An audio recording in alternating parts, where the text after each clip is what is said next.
Good morning class eight बेटा। आज हमारा जो है हिंदी में जो आपकी एक बुक है भारत की खोज, आज हम लोग उसके बारे में पढ़ेंगे। तो भारत की खोज में हमारा जो है फर्स्ट चैप्टर है अहमदनगर का किला। तो आज जो हम लोग अहमदनगर के किले के बारे में जो उसमें टॉपिक दिया है अतीत का भार, इसके बारे में जानेंगे और अहमदनगर के किले में क्या क्या घटना हुई थी ये हम लोग जानेंगे। ठीक है, तो बेटा हम लोग आज इसकी रीडिंग करेंगे। तो देखिए पहले क्या है, ये जो है अहमदनगर का किला जो है नवी जेल यात्रा है किसकी, पंडित जवाहरलाल नेहरू की ये नवी जेल यात्रा है। और भारत के प्रधानमंत्री कौन थे बेटा, पंडित जवाहरलाल नेहरू अपनी नवी जो है जेल यात्रा का वर्णन करते हुए कहते हैं कि उन्हें यहाँ आए हुए 20 महीने से भी अधिक समय हो चुका था और वह यहाँ रहते हुए वे प्रकृति से भी जुड़े रहे। तो उन्होंने बताया कि हम लोग को यहाँ पे आए हमको 20 महीने से भी अधिक हो गया था और वे जो है प्रकृति से भी जुड़ गए थे। तो उनकी जो ये नवी जेल यात्रा थी, अब बेटा देखिए यह मेरी नवी जेल यात्रा थी। हमें यहाँ आए 20 महीने से भी अधिक हो गया था, ठीक है, हो चुका था। जब हम यहाँ पर पहुँचे तो अंधेरियां आकाश झिलमिलाते धूज और चांद ने हमारा स्वागत किया था। शुक्ल पक्ष शुरू हो चुका था। तब से हर बार जब नया चांद आता तो जैसे मुझे याद दिलाता कि मेरे कारागार को 1 महीना हो चुका था। जब भी चांद आता था शुक्ल पक्ष वाला जो भी तो उनको ये याद हो जाता था कि जब भी वह चांद निकलता था तो उनको ये याद हो जाता था कि हमको इस जेल में आए कितने 1 महीने हो गए हैं, कि मेरी कारावास का 1 महीना बीत चुका है। चांद मेरी बंदी जीवन का स्थायी साचार था। चांद इनका जो है बंदी जीवन का जो स्थायी यानी कि साथी था और साथी रहा। वही मुझे इस बात की याद दिलाता है कि अंधेरे के बाद उजाला है। चांद से ही इनको प्रेरणा मिली थी कि अंधेरे के बाद ही उजेला होता है। ठीक है, सन 1953 में जवाहरलाल नेहरू ने अहमद किले की पुनः यात्रा की। कब की थी, 1953 में। 1953 में उन्होंने अहमदनगर जिले की पुनः यात्रा की थी।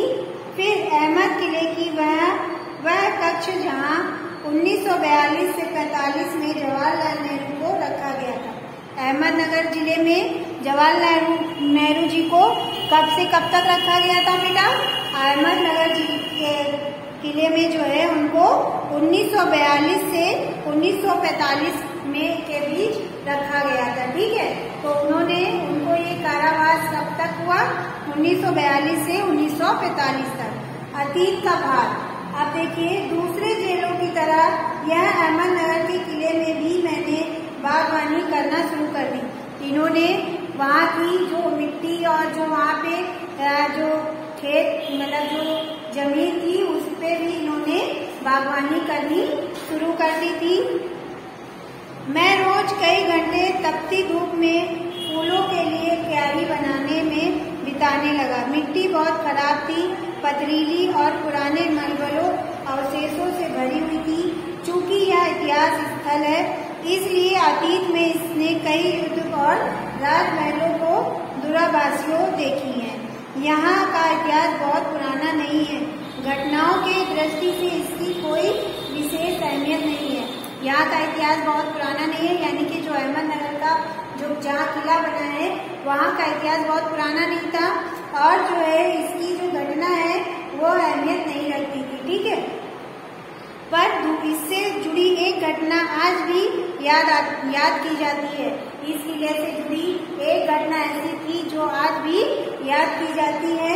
यह घटना चांद बीबी नामक की एक सुंदर महिला के साहस की कहानी है, जिससे इस किले की रक्षा के लिए अकबर की शाही सेना के विरुद्ध हाथ में तलवार उठाकर अपनी सेना का नेतृत्व किया, पर अंत में उसकी हत्या उसके अपने ही एक आदमी के तो इन्होंने जो है इसकी एक घटना ये थी,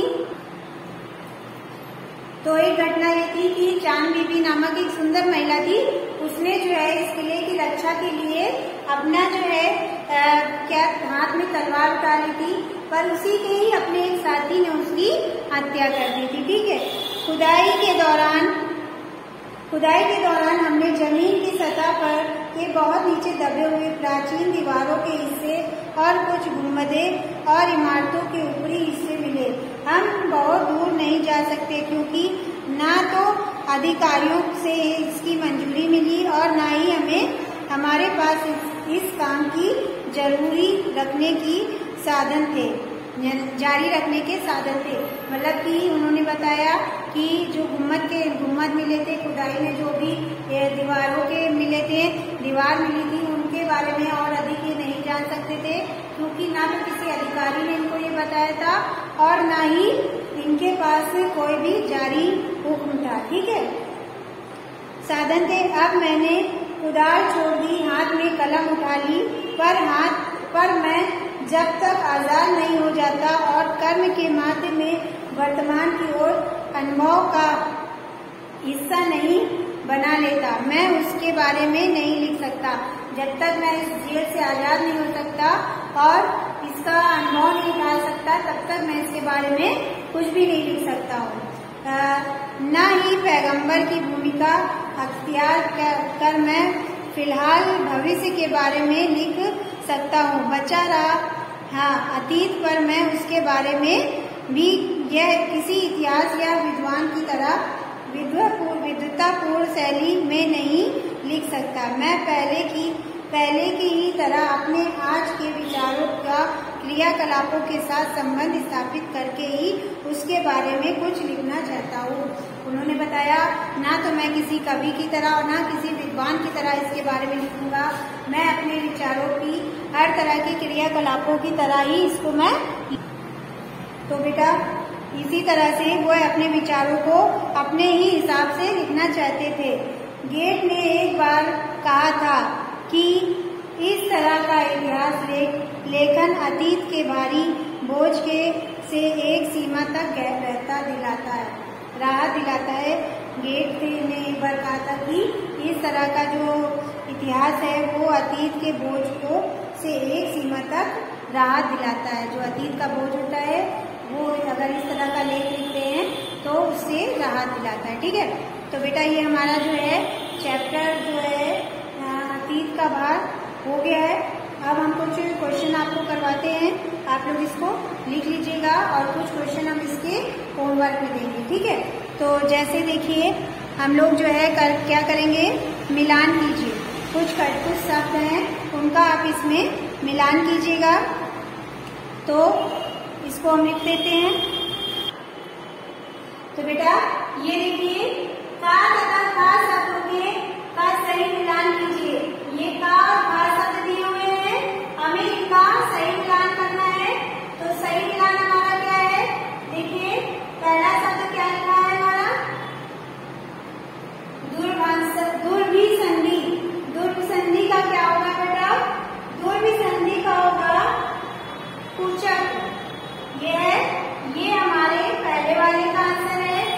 फिर हमारा यंत्रणा का होगा यातना। ठीक है। फिर क्या है हमारा हैरत अंगेज। हैरत अंगेज का क्या होगा, विस्मयजनक। ठीक है। फिर क्या है हमारा सहचर। सहचर का क्या होगा, सहचर का होगा हमारा साथी। फिर क्या है अभिभूत। अभिभूत का क्या होगा आकृत। ये हमारे जो है फिल द ब्लैंक्स है। आप लोग, हमने ऐसे लिखा है, आप लोग जो है इस तरह से मैच करिएगा। ठीक है। इसका क्या होगा, ठीक है, इसका क्या होगा, इस तरह से आप लोग जो है मैचिंग करिएगा। ठीक है। या तो फिर इसी के आप लोग सामने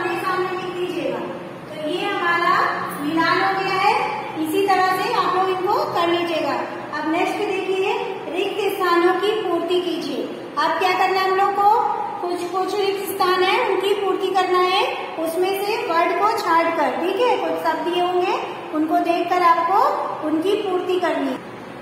तो बेटा देखिए, रिक्त स्थानों की पूर्ति उचित शब्दों द्वारा कीजिए। तो शब्द कौन कौन से हैं? बागवानी, गंगोटू, अवशेषों, स्थायी, बीज, कलम, ठीक है। तो पहला क्वेश्चन क्या है? चांद मेरी बंदी जीवन का क्या था बेटा? बताइए। स्थायी,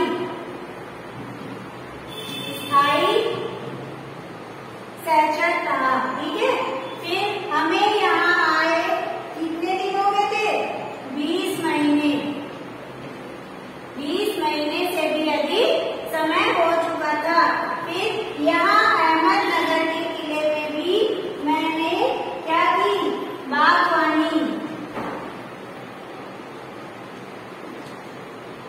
बागवानी करना शुरू कर दिया था, ठीक है। किले की मिट्टी पथरीली और पुराने मलबों और किससे भरी थी? अवशेषों से। किससे थी बेटा? अवशेषों से भरी हुई थी, ठीक है। अब नेक्स्ट क्वेश्चन देखिए। नेक्स्ट है हमारा, तो नेक्स्ट क्वेश्चन है, अब मैंने कुदाल छोड़कर क्या उठा ली थी? कलम हाथ में उठा ली थी। फिर नेक्स्ट है, कभी कभी दबाव दम घोटू होता है, ठीक है। तो ये हमारा फिल द ब्लैंक्स हो गया है। अब हम लोग क्या करेंगे बेटा? कुछ क्वेश्चन लिखेंगे।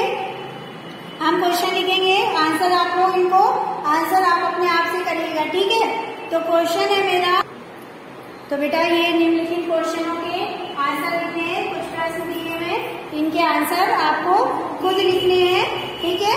तो बहुत इजी क्वेश्चन है, जो हमने आपको अभी पढ़ाया है उसी में से ही दिए हुए हैं।